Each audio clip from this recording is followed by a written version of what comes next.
How's it going? PumpTech 78 here. Gonna make a little video today called Preppers Are Crazy. Because that's what most people in the world think. They believe preppers are crazy. You know, why the heck you putting all that food back? You got food stacked to the ceiling. Why you doing all that canning? Why are you raising those chickens?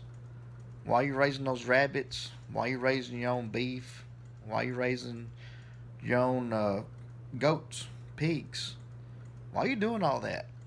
Especially me. I mean, I've got almost 9 acres of land, but I don't live but about probably a block from Walmart, a block from McDonald's. I can go there anytime I need to. But I do believe there's going to come a time when you're not going to be able to go to those places because of, everybody thinks prepping is because we're waiting on ninjas to drop out of the sky or we're waiting on atomic bomb to drop or zombie apocalypse. That's where a fairy tale comes in to the prepping community. People that prep are not prepping for those idiotic ideas. People that prep are prepping for, like I live in Tennessee, tornadoes. People that live in Florida, hurricanes. People that live in the Northeast, we've been having record snow the last couple of years. I'm talking about, 10, 15 feet of snow. A lot of snow for even them. I mean, and they're accustomed to the snow. Power outages. There's just several different scenarios that can happen that has nothing to do with zombie apocalypse. But everybody, goes that route in their mind when they hear about prepping because, which is fun. You get your targets and ammo. Oh, this is a zombie load. I got some zombie targets. That stuff's fun. But that's all it is. It's fun. It's just fun. Nobody really believes in prepping is prepping for that idea. Plus, New Orleans. I went on a cruise a couple weeks ago and left out of New Orleans. And I don't know if I have any New Orleans subscribers or not, but I mean, I was just taken aback by New Orleans. I never seen nothing like that in my life. People just homeless on the streets, but they have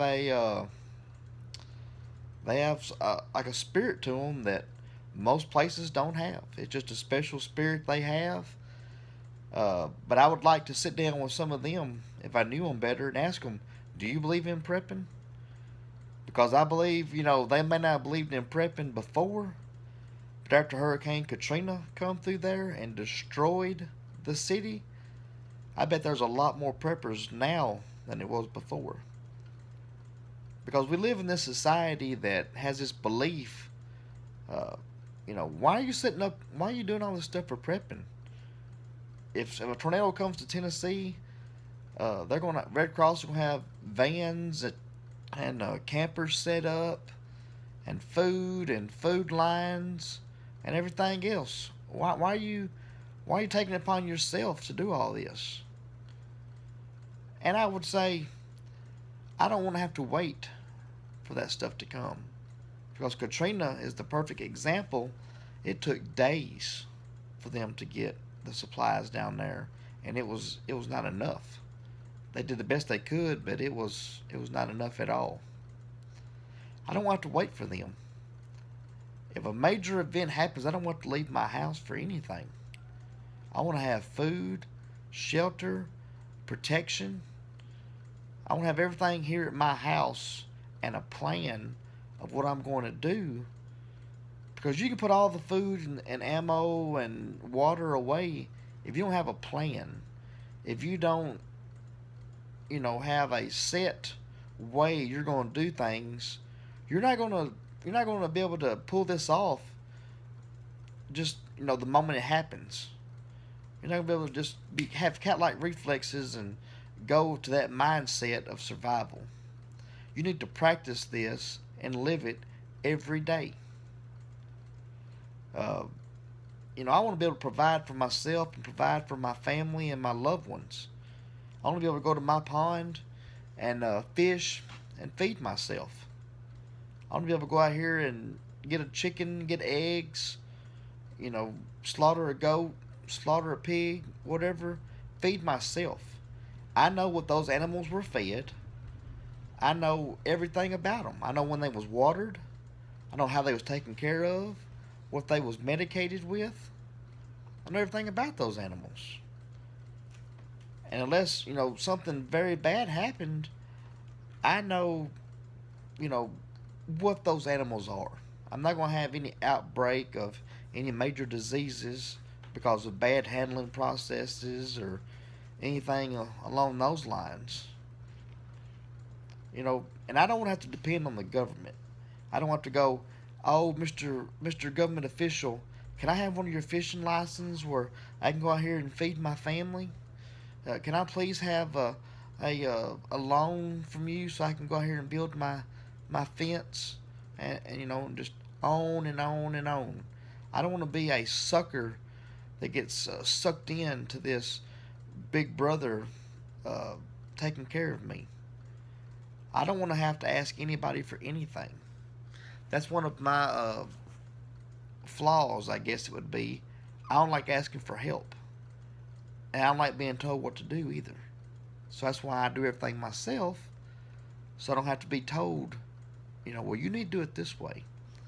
Because if you tell me how to do something, and you have the knowledge, and I know you do, yeah, I'm going to listen to every word you say, and I'm going to put it into action sometime in my life.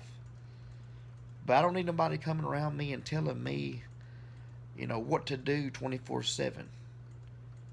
Especially government officials. I don't need to be told how many guns I can have, how much ammo I can have. You can only have 5 cases of milk or, certain number of chickens.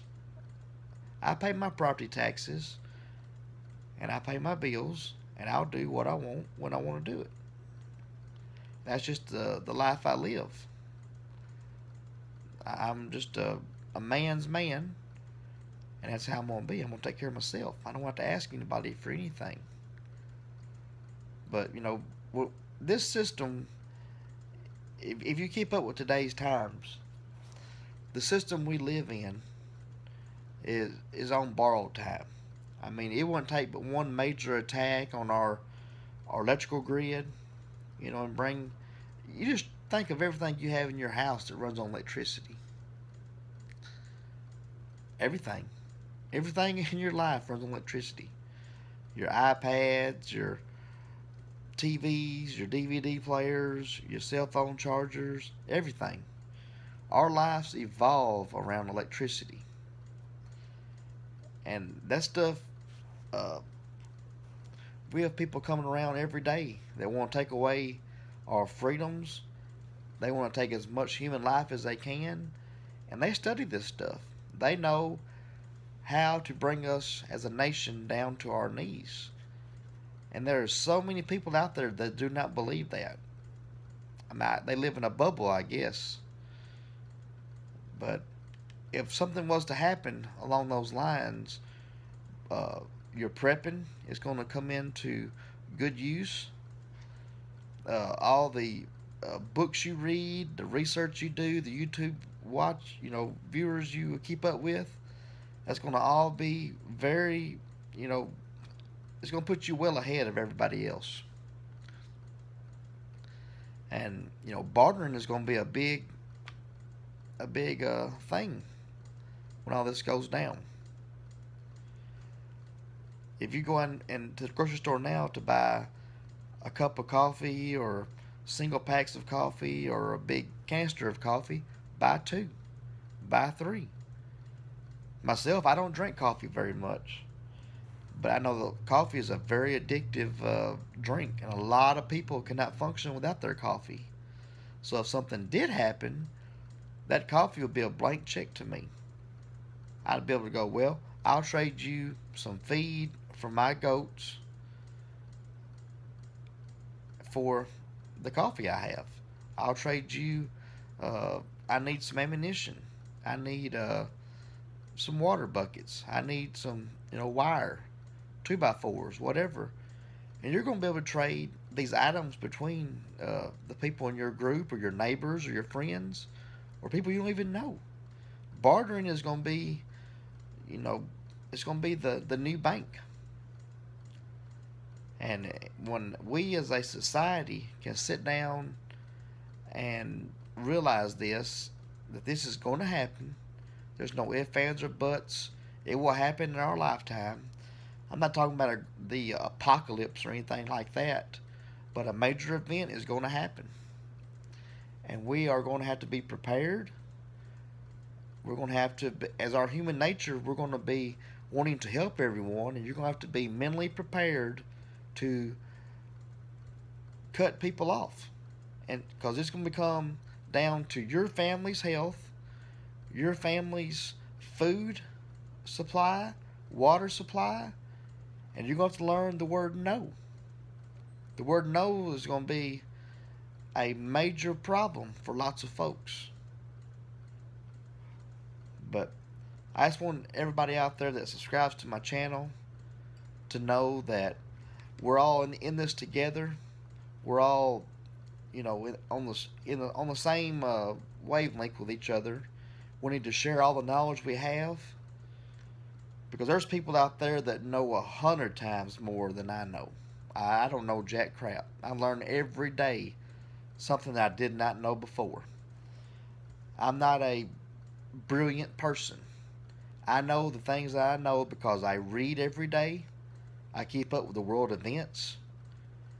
I keep up with YouTube viewers that I believe have a valid knowledge of things that's going to take to succeed in life. And I have a thirst for knowledge. And that's what it's going to take to survive when certain events happen in this world that are going to happen. So everybody, get your preps together.